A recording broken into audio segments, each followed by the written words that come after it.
고대 근동 청동기 시대를 연 히타이트 왕국. 히타이트의 멸망 뒤에는 위디아 왕국이 들어선다. 역사학자 헤로도토스는 위디아인들은 금화와 은화를 사용하며 상설 소매점을 세운 첫 민족이라고 했다.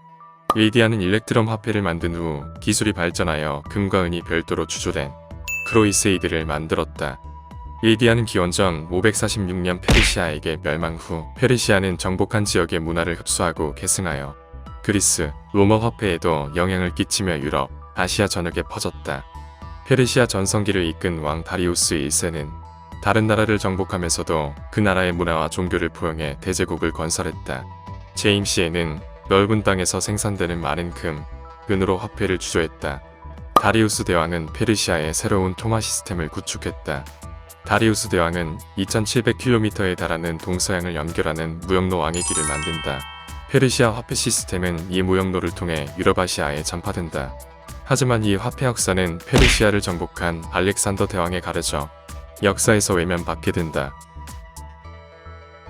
데나리우스는 기원전 211년 2차 페니 전쟁 때 원로원에 의해 발행되었다. 고대 그리스에서 은화를 사용하자 로마 원로원은 무역을 하기 위해 데나리우스를 만들었다. 후에 아우구스투스 황제의 계약으로 순도가 100%인 은화로 제작됨. 로마는 나라를 운영하는 수단으로 화폐를 사용. 초기 화폐 동전에는 거의 신의 모습을 동전에 새겼다. 화폐는 신전에서 만들어졌고 신성한 권위를 상징했다. 점점 시간이 지나면서 그 나라의 황제의 모습을 새기기 시작했다. 로마 황제들은 신과 같은 존재가 되길 바랬고 백성들에게 그 권위를 보이려 했다. 로마 화폐인 데나리우스는 100% 순은으로 추조되었으나 네로 황제는 화폐 개혁으로 은화의 순도를 92%로 떨어뜨렸다. 순도를 내릴수록 더 많은 동전을 만들 수 있으니 잔머리를 굴린 것. 기존의 화폐를 대량 보유하던 고리대금업자는 큰 손해를 안게 된다. 이 고리대금업자들이 이 사실을 퍼뜨린다. 은의 함량이 줄어든 것을 알아차린 시민들은 폭동을 일으켰다. 64년 7월 로마에는 대화제가 일어난다. 성난 민심을 수습하기 위해서 네로 황제는 기독교인들에게 책임을 덮으씌운다. 그러나 고리대금업자들이 네로의 만행을 까발리고 네로는 황제 자리를 잃게 된다.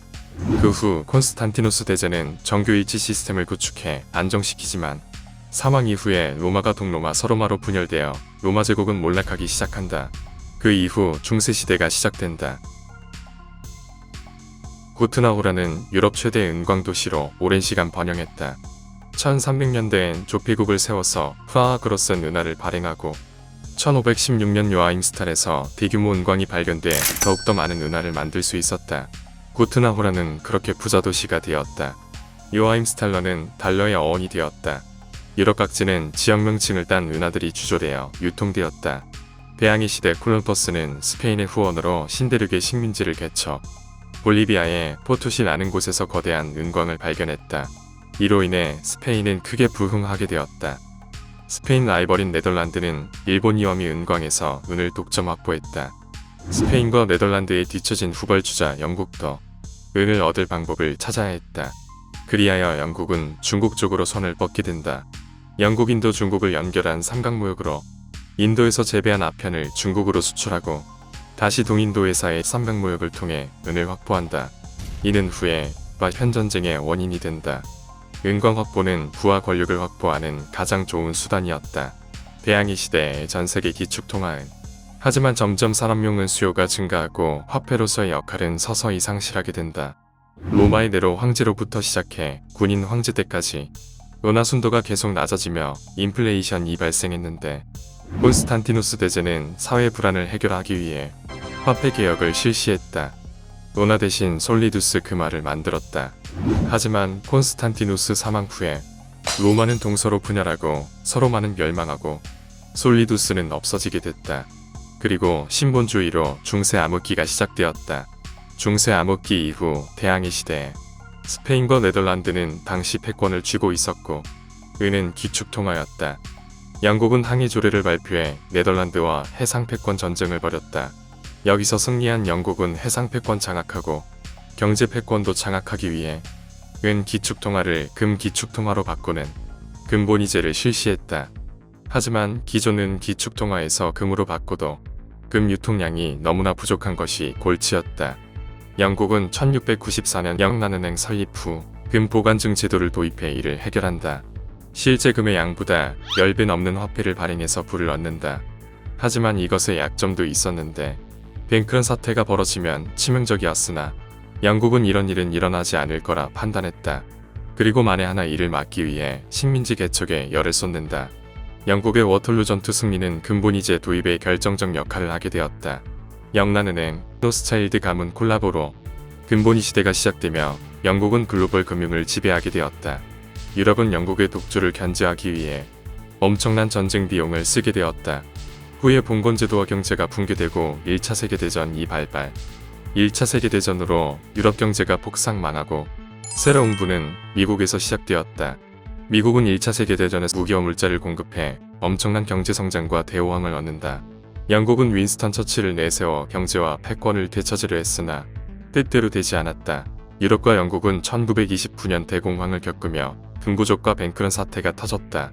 1931년 영국은 결국 금본위제를 포기했다. 미국은 1776년 영국으로부터 독립했으나 금은이 부족해 둘을 혼용 사용했다. 화폐 독립하기 위해 1792년 재무장관인 알렉산더 해밀턴이 금은 복본위제를 실시. 와중에 캘리포니아 지역에서 큰 금광이 발견됨. 그러자 상대적으로 은 가치가 상승하고 홈스톡 지역에서 은광이 발견되어 다시 금 가치가 상승됨. 금은 복본위제로 혼란이 생기자 미국의 율리시스 그랜트는 화폐 개혁을 실시해 금본위제를 도입. 그 당시 서부 농민들은 철도와 은행업자들에게 빚을 지고 있었는데 은을 주로 사용하던 농민들의 경제는 어려워지게 되고 다시 은을 되살리려는 농민들의 저항이 일어나 미국 사회는 재차적으로 혼란에 빠지게 되었다. 1229 대공황 이후 경제 불황이 1933년까지 이어졌고 자본주의 병폐를 치유하기 위해 새로운 사상이 들어서는데 바로 공산주의가 꽃피우게 되었다. 이는 19세기 산업화 시대와 겹쳤다. 산업 급성장으로 여러 사회 병폐 현상을 겪는 와중 공산주의는 이를 해결하기 위해 등장했다. 이후 1939년 9월 독일 나치 총통 아돌프 히틀러와 나치군이 일으킨 사상 최악의 전쟁인 2차 세계대전 발발. 유럽이 전쟁으로 고전을 하며 이집트 카이로 회담에서 미국에게 참전을 요청했다.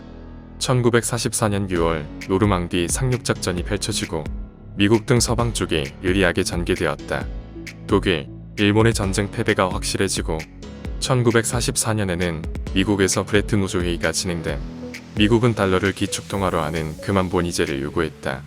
이후 미국은 마졸 플랜, 닉슨 쇼크, 석유 파동, 베트남 전쟁, 중국, 유럽의 견제 등 위기를 겪으면서 달러 지위를 더욱더 공고히 했다.